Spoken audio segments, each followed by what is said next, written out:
Awesome. This is showing us live on our YouTube.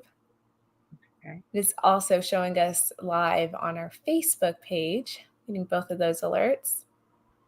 So we will begin momentarily. I do want to double check that we're live on a couple other devices before we get going. Okay.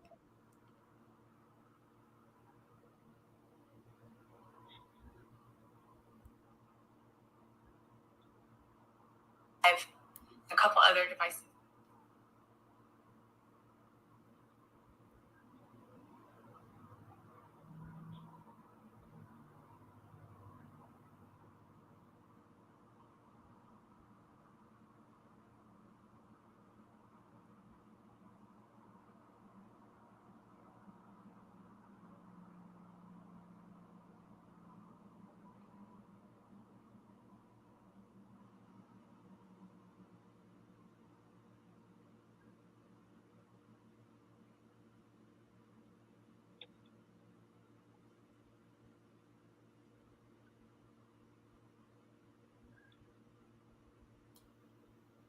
Awesome. Well, I'm starting to get the alerts and notifications. So we'll get started so we can try and maximize the time that we have with our guest today. I'll go ahead and pull off our banner and really give you guys some housekeeping. So, welcome, whether it's morning, afternoon, or evening that you are tuning into our broadcast. I want to thank you for personally joining us and learning more about a local business and some of the great things that they're doing and ways that you can engage with them.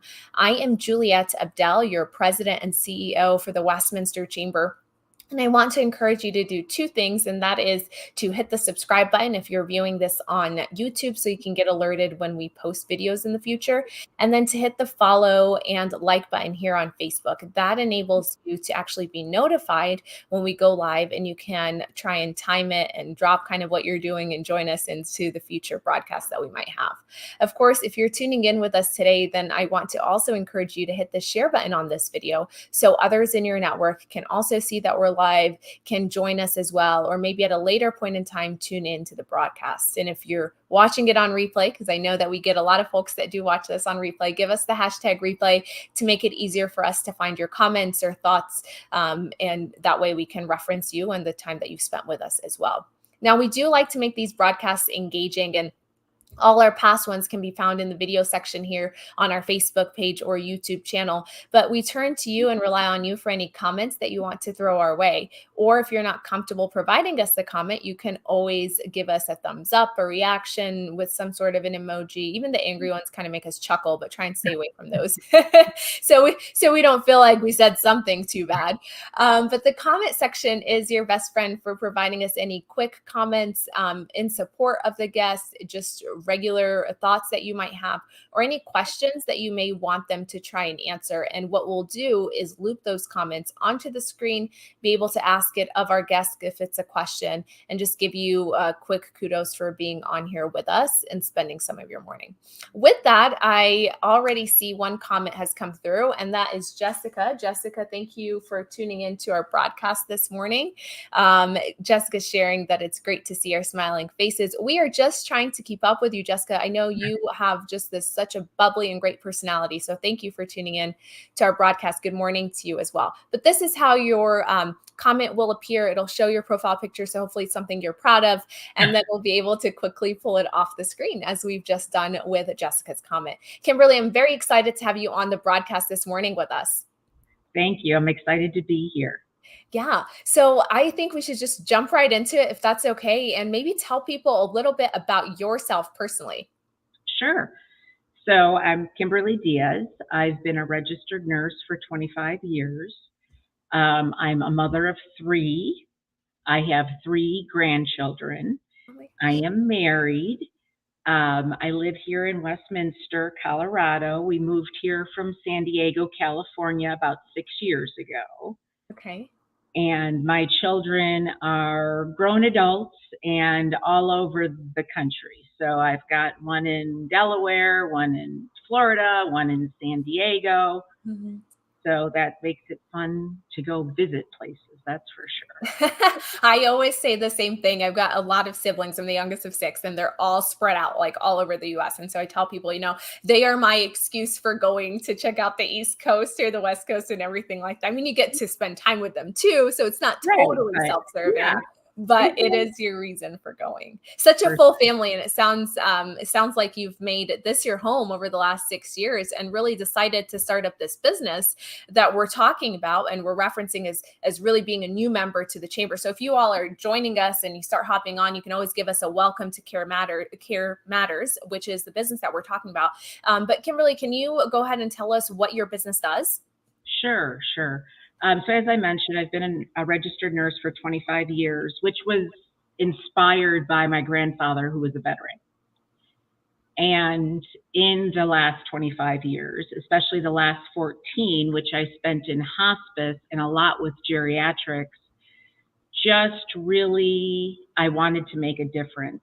Our seniors are not given the care and the love that they need, especially in the modern times. And COVID was very, very difficult for them.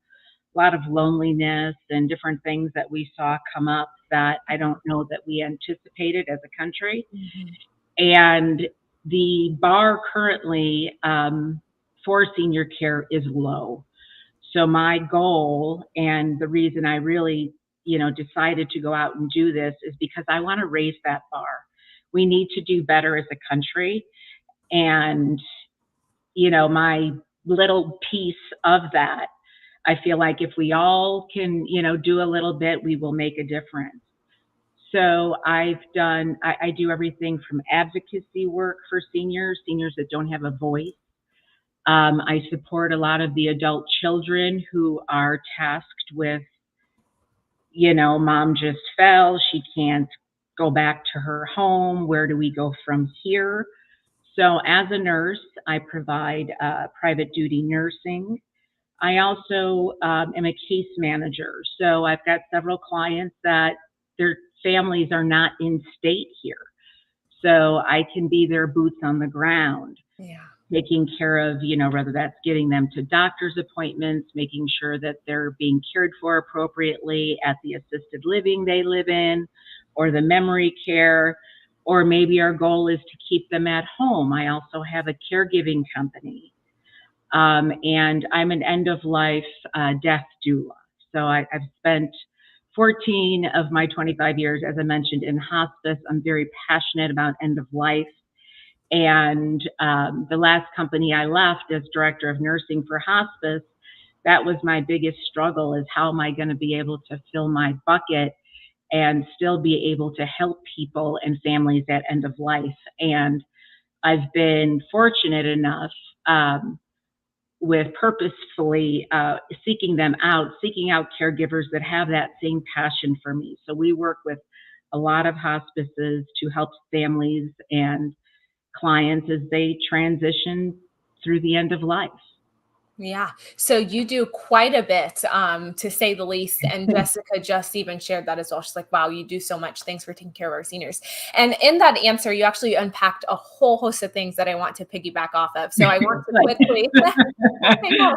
Emilio, thank you for tuning in. I see you on here. I also see Parker Brown giving us a quick good morning message. Appreciate you hopping on and, yeah, and being a part of this broadcast today. We're just getting to know Kimberly. We found out a little bit about her background, being from San Diego, coming here to Colorado, being a grandma and just an all-around rock star with her business that she has started up because of the service of her dad and what she saw really being done as people are aging and as senior care is out there. And, I love that you have the experience of being a nurse because that translates very well into the work that you're doing. And thank you for your dad for his service in the past. I just wanted to share that before I carried on. You mentioned a few things that were pretty important and very relevant, and that is during COVID, right? Like during COVID, there was a huge isolation period for our seniors, and it affected them. I know as an organization, we try to do senior cares and write cards and knit masks for them and really try and keep them active and keep them in a lifestyle that still makes them feel alive because that's a big part of it, right? When you're yeah. physically unwell, your mental state follows, and so much other things that are there. So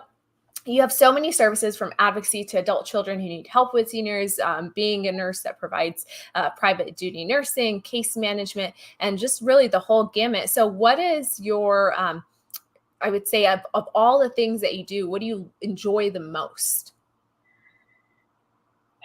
It's tough because I really enjoy them all. I also didn't mention that I'm also a placement specialist. So when it is time to move mom or dad or grandma or grandpa into assisted living, memory care, independent living, I also specialize in that area. And that piece has been quite challenging because of the change since COVID. Some communities have been able to kind of get restaffed and get back on their feet, and others haven't. So there's been, changing of the guard in many communities, and that's kind of changed the way that I work and Mhm. places that I would recommend that maybe I wouldn't anymore. Mhm. So that's kind of how my caregiving company evolved, was trying to help families figure out how can we keep them at home with that same dollar, because finances are always an issue. Some Mhm. people have prepared better than others for the end of life. Many of there used to be, my understanding is there used to be like over 100 long-term care companies. Now there is about 10. So, it just overall the service isn't there anymore. So people are really having to figure out, working with their financial advisors and people that they trust, how they're able to save money for when and if that time comes. Mhm. So I think probably the favorite thing I do is just the education, just listening, being the light at the end of the tunnel. Many times people will call me in just tears, and to just Yeah. be able to provide active listening and help them with a solution at the end, and to have those tears kind of wash up and dry up, and just have them be thankful to know that there's somebody out there like me that can help, and I can help. I consider myself a care navigator, because I do so many different things, but each, it's not a one size fits all. So every person needs something slightly different. So it takes, one of the reasons I joined the chamber is to help expand my resources. And it's Mhm. very important to me, if I refer somebody to someone, that that person is going to treat them with the same ethics and the same high service that I would. Mhm. Yeah, that's such an important piece to it because you touch on so much personal components as you are providing a level of service, and it's you really do have to be trusting who you're directing them to and who your partners are and who you're working with. Even more so, I would say than most, because you're putting them in the hands of those people as well. But I love that, and I know I threw you for a curveball when I asked that question, and it's hard because you're doing everything that you're doing because you enjoy it, and because you see that there's that need that's out there as well. And so I would imagine that all of them have this equal footprint of being important and being relevant to what you do. How many years have you had your business, or when did you, I guess, get started with the idea around it and then get it going as a business concept? Sure. So I started my company technically in 2018, but I was still working full time as a director of nursing or an executive director or case manager with hospice. So it was difficult to manage both, Mhm. because anybody that's at that level, you're on call 24/7. It's Mhm. you. So finally, 2020, smack in the middle of COVID, July of 2020, is when I actually resigned and planned on focusing more on the placement piece of my company, but very quickly realized that families were panicking a bit, rightfully so in some cases, pulling their loved ones out of communities, because they were literally scared Mhm. they were going to die Yeah. there due to Yeah. COVID. But then they would get them home, And then they were like, well, now what do I do? I've got to go. Right. I still have to go to work, or, these adult children are very much the sandwich generation where they're helping their parents, they're helping their kids, or they're helping with the grandkids. So then they would get them home, and then now what? So that's when I very quickly realized I needed to focus more on the case management and the navigation, and decided I've had my caregiving company just about a year. Next November will be a year. And that's when I quickly decided I needed to, move that into part of it, because caregiving is one of the first things that people normally need. Once Mhm. they get some good direction, well, then how do we execute that? So Right. instead of having to refer them to others, I'd like to kind of be a one-stop shop where they can come Mhm. to me. There's been cases where I've provided the caregiver because they needed that immediately before I even went out and met with the family. So they get that immediate relief.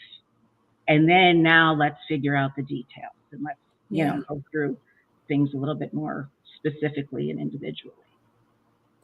And how was that for you? Having that idea in 2018 and then really getting it off and going and having your branding out there in 2020. I mean, that it was right amidst COVID, and I'd imagine that that was slightly challenging to get the word out on. It was, thankfully, I have a very supportive husband. But it just, I feel like my 25 years of experience was kind of the footprint to lead. This is where I need to be. And it became very evident. It wasn't difficult for me to, because of the contacts that I've made and because of my reputation through hospice and other. I also worked with Nuclear Care Partners, so we took care of the former Rocky Flats workers. So I had built kind of my reputation in the background. So when I was able to come out to people and say, this is what I'm doing now, they were thrilled, from, Mm. physician partners, and, to different home healths, hospices, home cares. It truly takes a village. And having those, people that do similar things that I do, I don't look at them as competition. They are Mhm. partners. And if I can't manage it, then maybe they can. And to Mhm. be able to refer to one another and stand up together to fight for our seniors.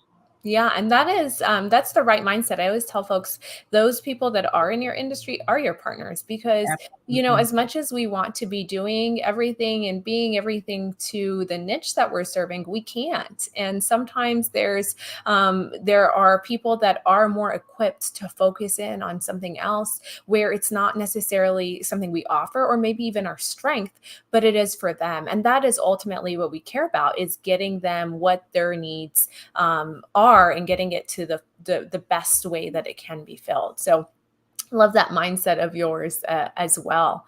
So you're located in Westminster here, or Yes, yes. I awesome. I live in Westminster. I do also want to mention one of the things that I did too a couple of years ago is I started volunteering with the Senior Hub, Mm, delivering Meals on Wheels, their Well Elder program, and then I'm actually on their board of directors now.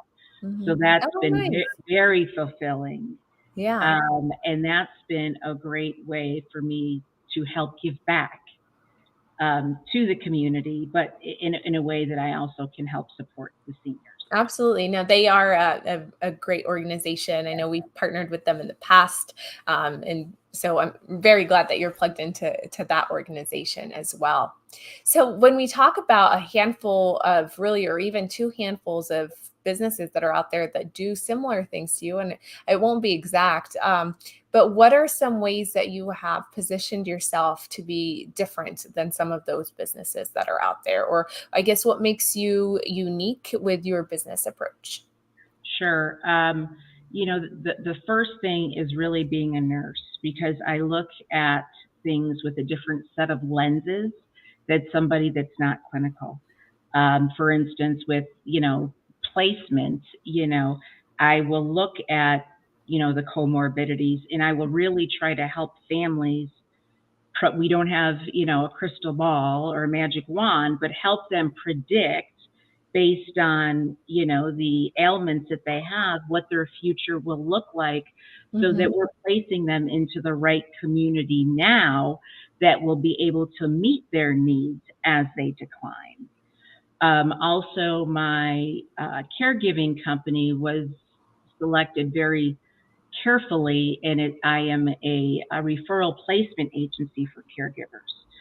So they are independent contractors, which opens up the scope of practice for them. So I Mhm. just refer them to clients, and then they work for the clients. So they're able to decide, amongst themselves what type of services they want to provide. So they Yeah. can do more than be, I hate to put it this way, but just an adult babysitter, Yeah. and really provide value. And everybody needs a purpose to wake up every morning. Doesn't matter how old you are. So really providing purpose and meaning to these seniors' lives, no matter how much time they have left. Yeah. So I think that's probably the biggest thing that separates me. And then just, like I said, nursing, of course. And then the end of life. I was a trauma nurse in the past in Chicago, where I actually grew up. And then, and in death and dying, you don't choose it. I really feel like it chooses you.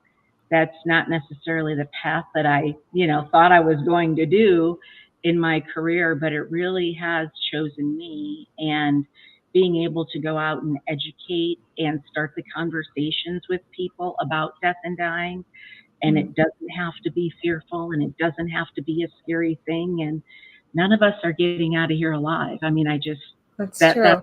the truth. So be able to, help empower people to do it in the way they would like to do it, having their family present, or maybe not having their family present, or, and connecting them with my, estate planners and things like that, and my financial, referral partners, just to help arrange everything. So when that time comes, they truly are prepared and they got to do it their way. Yeah. I love that. I love that you're thinking holistically and thinking of how to help them plan out as best as possible. And then, like you shared, they're still alive, and you still want to provide them a level of care that keeps them in a place where they're happy and content for as long as they are here and as long as they're continuing to be with us. So Absolutely. I know that this broadcast always ends up going really fast, like incredibly fast when I have guests, and they are floored when I tell them we are nearing the mark on timing. And so I would like to ask, is there anything that you haven't been able to share? Maybe through the questions that I've asked, there was something in particular you were trying to get out there for folks that I did not hit that you wanted to try and do right now and mention that to anyone that's listening in? The big, yeah, I would like, I want people to know that there is help out there, and don't go it alone. We all have our specialties and what we specialize in, and we're all good at them, but we're not good at everything. So reach out to me. Let me help you navigate through that process. It's just, Mhm. whether that's helping you with it's open enrollment right now. Do Mhm. you have the best policy? I'm not an expert at that, but I know some ladies that certainly are. Yeah. Do you need to spend down some money because mom or dad's going to run out of money? I've got Medicaid specialists. So don't go it alone. It is overwhelming, and it will become your 40-hour a week job, Yeah. and it doesn't need to. And your work and your passion shouldn't suffer because you're trying to, help figure out things for mom or dad. There are experts out there, and utilize us. Yeah, for sure. Well, thank you for sharing that message. I think it sends a powerful note. There's community and everything, and even in this type of need that all of us will face at some point or another, or maybe we're facing right now. Lean on folks. I know I lean on people for everything, mentorship and guidance on, personal, professional, random things that I get involved in. It's okay to ask questions and ask for some assistance when you need that. So what I've done is actually comment the phone number for you for your individual business if folks have questions that they want Thank to you. reach out, of course, to reach out and ask you. I've also included your email in the chat for folks that are interested in directly emailing you. If they don't feel comfortable calling and asking that question, you can always just send the email Yeah. message, and that's, yeah, still welcome. Your website, caremattersalways.com, is also included in the chat. Were there other avenues that you were hoping to get out there to communicate with people, or does that cover a good amount of the ways that they can find you? That's a good amount of the ways. I'm, of course, on Facebook and LinkedIn and things like that. But yes, for the most part, my website is the new one should be going live today. So Oh, awesome. kind of exciting because I have evolved, and so has my company. So my website needs to do that as well. So yes, I'm excited, and I've chosen the Go Givers as my good. I was going to recommend them. Within the chamber, and it's been a lot of fun meeting some really good people. Did the after hours event. Looking forward to the Taste of Westminster that's coming up next week already. It is. And just meeting more people in the community and helping. I absolutely love your community engagement involvement. I think it's a direct reflection of your business and your mission. And I don't foresee that as you're sharing. You really seem like you commit to something for the long term, right? And that's so important. And even your line of work is to have that pulse of what's out there in the community, what things are being done, building those relationships as you're doing with your service and with the Senior Hub and other organizations, and even getting involved with our own. We are very grateful to have you as a member within our chamber and want to officially welcome you to the Westminster Chamber of Commerce. The event that Kimberly is referencing, our Taste of Westminster, if you haven't seen any of the ads or emails that have gone out about it, is next week. It's Thursday, November the 3rd.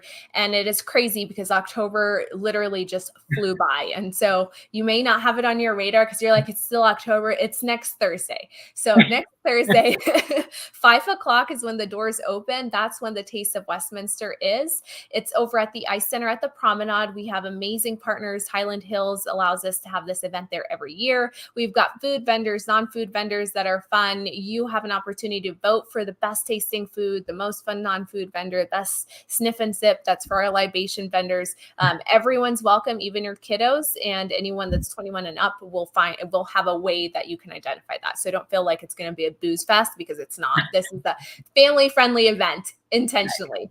Parker did share a quick welcome to the chamber your way, Kimberly, and I just wanted to share that with you. And like I said, if you are watching this broadcast later and have questions, you can always type it into the chat or DM our page. We'll be able to get those questions to Kimberly. The ways that you can reach her directly are included in the chat section so that you can find her, navigate, ask her questions, or ping her about anything that may come to your mind. And she's always eager to work with community members as well. And Kimberly, I have enjoyed the opportunity to visit with you virtually. I can't wait to have the chance to actually get to meet you in person soon, right? It's going to be a blast. Yes.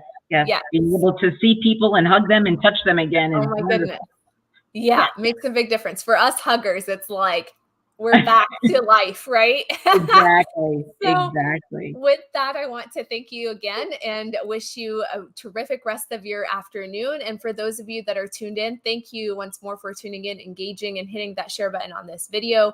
We will be back on here next week for you all before the taste, and probably a little bit before that as well, so I can reference the taste and everything that's going on in between it, because we always get some tremendous questions. So I hope you all have a terrific rest of your afternoon. And I thank you so much for joining us. All right. Thank you.